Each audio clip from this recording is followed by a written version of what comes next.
On holiday but still on call? How new technology is eating away at our leisure time. I never travel without both my mobile phones, an iPad and a laptop. And they're on all the time. Join me here in the Galapagos to find out why new regulations have been introduced to help preserve the environmental integrity of these magical islands. Plus, we meet the chef on one of India's most luxurious trains.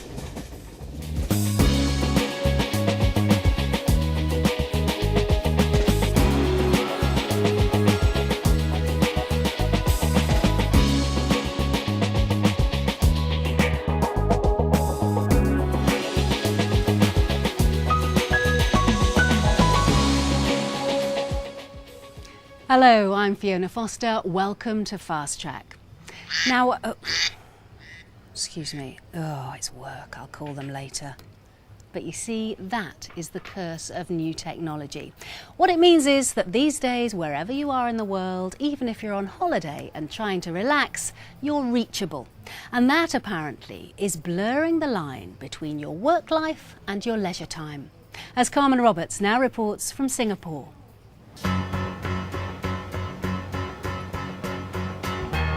As the sun goes down in Singapore, the lights in the office towers remain lit as workers stay glued to their desks well after the normal 9 to 5.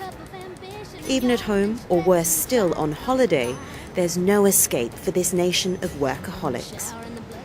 A recent survey revealed that almost 70% of Singaporeans and 77% of Hong Kong employees tuned into work out of office hours and even on holiday, higher than the regional average of 66%.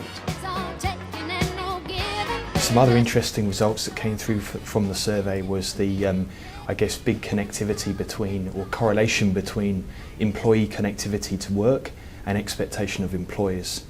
So although Singaporeans and those people from Hong Kong as well regularly are connected to work during their vacation time, over 90% of employees expected employees to be available and connected during their holiday period. The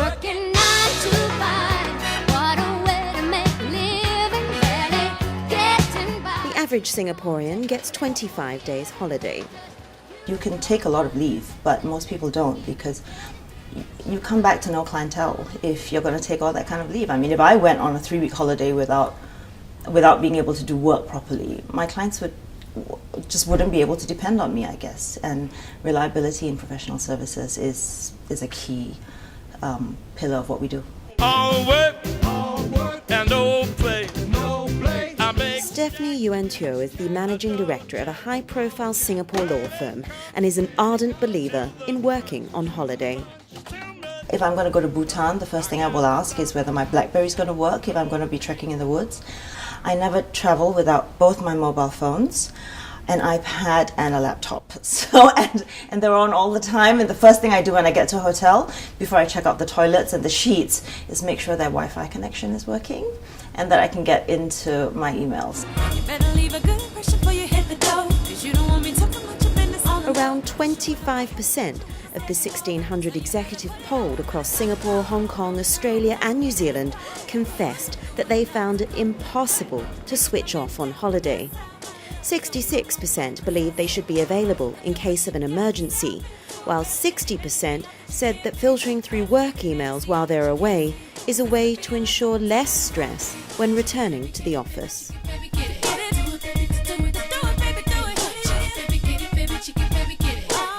South Koreans too are workaholics, working 2,256 hours on average a year and taking roughly 11 days holiday, only 4 of which are usually dedicated to travel. So the government is trying to introduce a mandatory 2 weeks holiday for employees in a bid to boost its underdeveloped tourism infrastructure. The Organisation for Economic Development and Cooperation carried out a survey that actually showed the Koreans were the hardest working people amongst their membership. They worked the longest hours, but they were not the most productive. In fact, they were amongst the least productive. Korean society is actually quite hierarchical. The boss sets the tone, and if the boss doesn't go on holiday, the employee doesn't go on holiday, and that's what the government is aiming to change I think they're trying to make it acceptable to go on holiday. All work and no play. Many feared if they took lengthy leave, their colleagues would realise they could do without them. Lucinda is a high-powered businesswoman and a mother based in Singapore, so juggling work, life and leave has become second nature. And no game. My children love playing with the BlackBerry. They love the games, so they're used to that. My husband needs some managing, so that's why I said you need to structure your day. But he's a professional too, so he understands the pressures. I think it's about making sure you don't feel the pressure. And so to me, not to feel the pressure means making sure I'm connected to what the critical issues are. Of course, all this is possible thanks to advances in modern technology. And most business travellers would argue that Wi-Fi in hotels is more important than the obligatory turn-down service. And so too, more and more hotels are recognising this as an opportunity. The Intercontinental Hotel Group has introduced the use of free iPads for their executive guests, seizing on the fact that most people these days mix business with pleasure. We found it in one of the big demand items for this resort. The Wi-Fi is such that they can sit in the lobby, they can sit in the room, or under a ballet in their bathers and keep up with their friends and their businesses. So it's very important, we're finding, at the resort. This is a beach resort, not a business hotel. Yet, by the poolside, almost every second person is busy tapping away at their mobile phone or handheld device. I'm in a holiday and I didn't check and stay connected to my email. When I come back to work, it's going to be like tons of email. So yes, it's really important for me to stay connected when I'm on holiday. This Wi-Fi is very important. Especially, I also looking for a Wi-Fi that is not only inside the building but also outside. Yeah, because then I can relax, enjoy the scenery while I'm still working. So this phenomenon of 24/7 workplace has led to hyperconnectivity and faster turnaround times, which is of course great for business in this competitive world. But what does this say about the work-life balance here in Asia? Many people believe it's led to an increase in stress and a decline in the quality of life. On the flip side, only 6% of employers in New Zealand expected their staff to be available out of office hours, according to the same Robert Half survey. Maybe it's time to scan the job classifieds in New Zealand. Thanks, Carmen. And as ever, we'd love to hear your views. Are you someone who can't resist checking your inbox when you're on a holiday? Or have you found the perfect solution to switching off when you're away? Do let us know at our usual address. That's fasttracktravel@bbc.co.uk. And we had a good response to our story a few weeks ago on the growing phenomenon of gallery rage.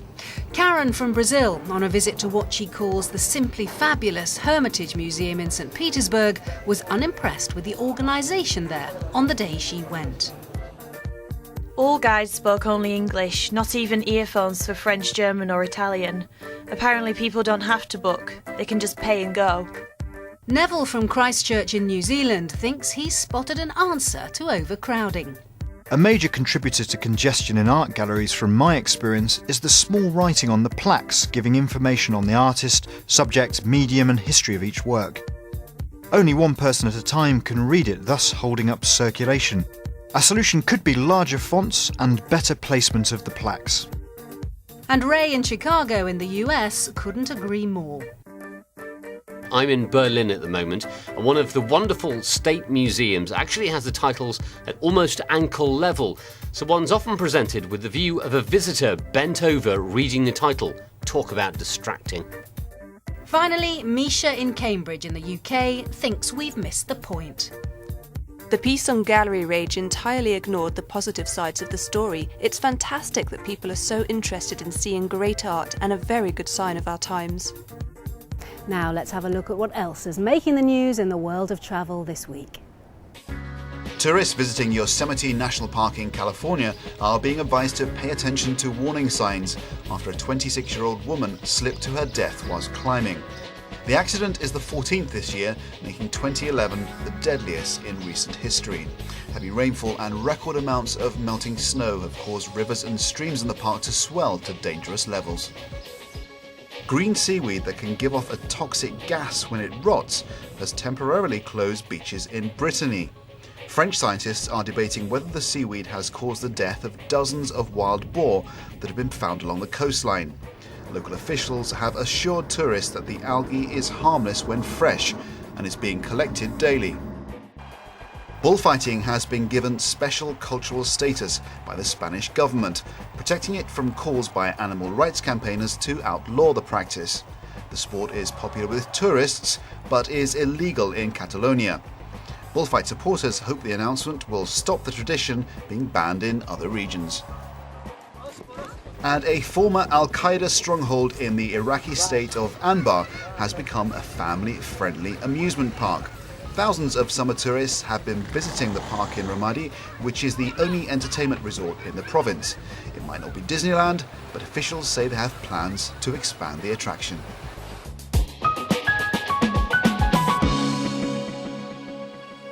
Stay with us, because coming up after the break, all aboard, 5-star luxury on wheels. But what does it take to make this train run on time? Plus, how to keep the Galapagos Islands special. The fight to protect some of the rarest species in the world.